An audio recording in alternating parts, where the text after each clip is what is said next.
Hey everyone, welcome to my channel Undercover Comics, coming to you from Seoul, South Korea. This is my third podcast, The Comic Book Pull-Up, and on this podcast we discover the state of the comic book community and the culture, and today we'll discuss why CGC is a hot dumpster fire. Stay tuned. Okay, so first of all, I would like to start with a high-level overview of CGC services. This is important when evaluating their utility and their impact on the broader comic collecting market. The Certified Guaranty Company, or CGC, is a third-party grading company founded in 2000. They offer a wide variety of products for collectors of comics, magazines, trading cards, etc. CGC grades, labels, and encapsulates collectibles, but they also offer reholstering and signature witnessing. The goal is to establish standards for comic quality and grading criteria, with the expectation that these will stabilize price action and make the market more trustworthy and predictable. But despite what we assume to be best intentions, CGC has uniquely positioned themselves as a centralized authority in the comic book collecting space. But do they deserve this power, influence, and control? This question takes us down a rabbit hole of necessary and sufficient conditions and CGC's ability to achieve these conditions. What conditions are necessary for CGC to succeed?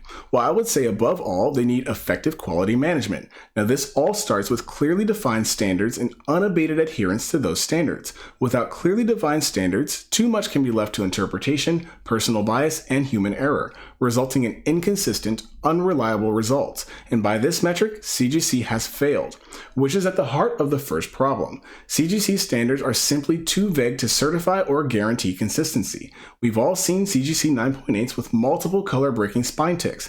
This is the result of both human error and vaguely defined grading criteria. Okay, so let's take a look at the CGC grading criteria, specifically that of a 9.8. A 9.8 is defined as a nearly perfect collectible with negligible handling or manufacturing defects.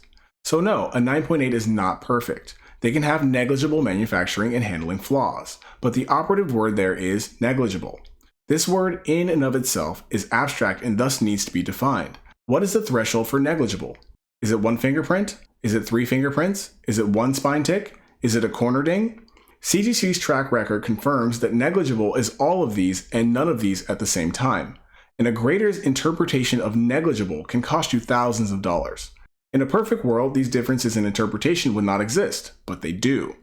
The simple truth is that consumers have no idea if the graded 9.6 is in fact a 9.6, or a 9.8, or a 9.4. And these differences between a 9.9 and a 10.0, forget it. Which brings me to my next necessary condition: transparency. Grading notes should be required for every graded book, and these notes should be made available to the consumer. This will ensure fairness, grading consistency, and accountability. The current turnaround time for modern books is approximately 51 days, which is ridiculous, but one could speculate that consumers would certainly wait an additional week for accurate, transparent reporting. A 9.6 is a very well preserved collectible with several minor manufacturing or handling defects. If a 9.6 has minor, noteworthy, or noticeable handling or manufacturing flaws that have dropped the grade from a 9.8 to a 9.6, then they should be accurately described.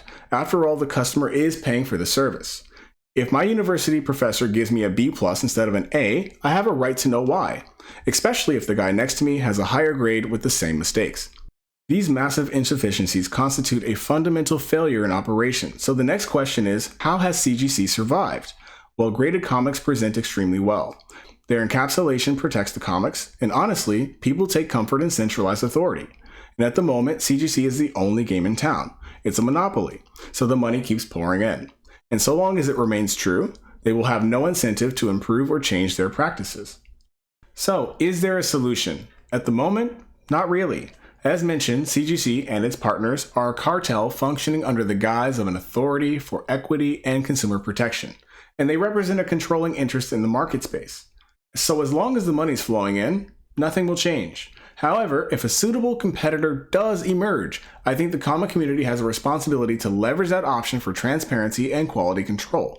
To be clear, I don't think CGC is an evil company. In fact, I've used CGC's services, and 90% of the time, I've had no problems. But I do speak from a position of experience, and as a customer, there are several critical shortcomings within their essential functions that in any other market would have likely resulted in reorg, bankruptcy, or both. So before you give these guys your money, make sure you know what you're getting yourself into. and always be looking for alternatives.